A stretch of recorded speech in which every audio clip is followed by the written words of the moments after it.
जय श्री राम भक्तगणों। स्वरचित हनुमान चरित महाकाव्य से एक प्रसंग सुनाती हूँ। प्रथम प्रसंग है हनुमान जी की माँ अंजना जी का जन्म। इंद्र के दरबार में अनेक अप्सराएं हैं, एक से एक सुंदर, अति सुंदर।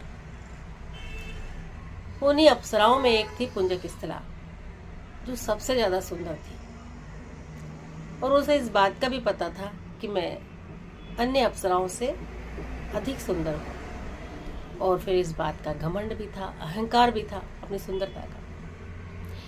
एक बार वहां पर एक महर्षि पधारे स्वर्ग में। महर्षि बेचारे थोड़े कुरूप थे, तो पुंजकिस्थिला ने उनकी कुरूपता का मजाक उड़ाया, उपहास किया। महर्षि क्रोधित हो गए।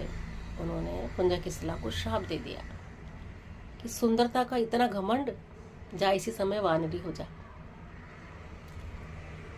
पुंजकिस्थिला ने श्राप सुना तो रोने लगी, गिड़गिड़ाने लगी। महर्षि, ये क्या कर दिया आपने? ऐसा श्राप क्यों दे दिया मुझे?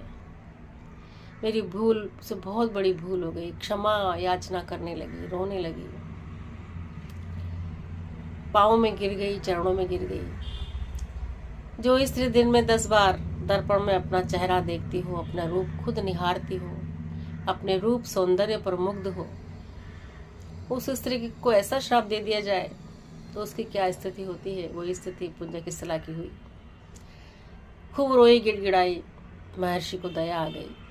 महर्षि ने कहा, देखो पुंजकिस्थिला, श्राप तो वापस नहीं हो सकता।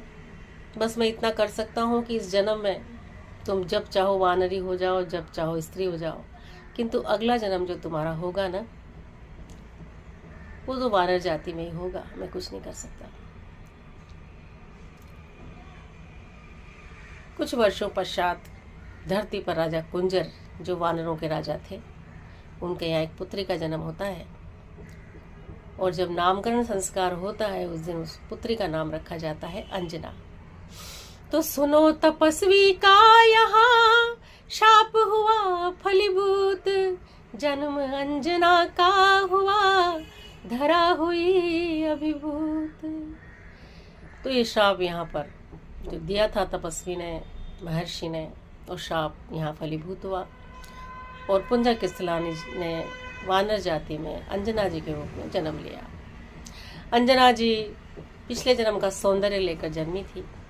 अभी भी इस वानर जाति में जन्म लेने के पश्चात भी उनकी सुंदरता